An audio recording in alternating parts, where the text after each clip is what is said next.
একদিনেও যে শেখা যায় পিএলসি, এটা আসলে আমার কাছে খুব আশ্চর্য লাগছে যে একদিনে কিভাবে পিএলসি শেখা যায়।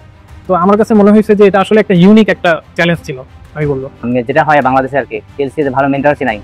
যেমন আপনার কাছে আমরা যতটা ইজিলি শিখছি, এর আগে দু একজনের কাছে আমি দেখছি না দেখে না, কিন্তু কি বলবো, ওই মুখস্থের মতো আর কি, মুখস্থই করছি সারা জীবন। যেহেতু পিএলসি মেইন কথা আছে, পিএলসি যদি ভালো মেন্টর হয় অবশ্যই পিএলসি সহজ। পিএলসি প্রোগ্রামটা মূলত আসলে লজিক্যাল বিষয়, এখানে মুখস্থ করার কিছু নেই। এখানে লজিক এবং সিকোয়েন্স এবং আইওর উপরে সম্পূর্ণই নির্ভর করে PLC program. Boot camp training model হচ্ছে এমন একটা মডেল যেখানে আসলে প্রফেশনাল কনটেক্সটে কুইকলি একটা প্রিপারেশন নেওয়া, যেটাতে আসলে খুব হাইলি অ্যাডভান্সড যতটুকুই শেখানো যায় সেটা আমাকে কুইকলি শেখানো হবে। এখানে টাইমের একটা ভ্যালু দেওয়া। এখানে আরো অনেকে ছিল যারা এমসিসি আরএল সিজে কোর্স দেয়, এটা আমি আগে করে আসছি, যেন আমার কাছে আরো ইজি মনে হয়েছে, কিন্তু যারা করে নেয় তারাও দেখছি এখানে অনেক ভালো হচ্ছে। পিএলসি সম্পর্কে এতদিনের যে আইডিয়া ছিল আর কি, যে এটা হিউজ একটা কঠিন বিষয়, শুধু শুনেছি আর কি।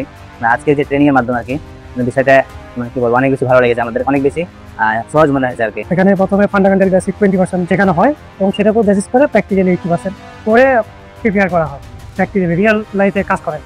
আমরা আসলে দিন শেষে 35 লাইন বা 36 লাইন 40 লাইনের মতো কোড নিজেরা করতে পেরেছি। এটা হলো একবারে বেসিক এবং এটা আমরা নিজেরা করতে পারছি। আরো 100-200 লাইন কোড লাগে কিন্তু ব্যাপার না, শুধু সময়ের ব্যাপার। অ্যাকচুয়ালি আসলে আমি নিজেও হতস্তম্ভিত হয়েছি যে এত শর্ট টাইমে যে এত কিছু এক্সপিরিয়েন্স গ্যাদার করতে পেরেছি, যা আমার জন্য খুব ইম্পর্টেন্ট একটা দিক।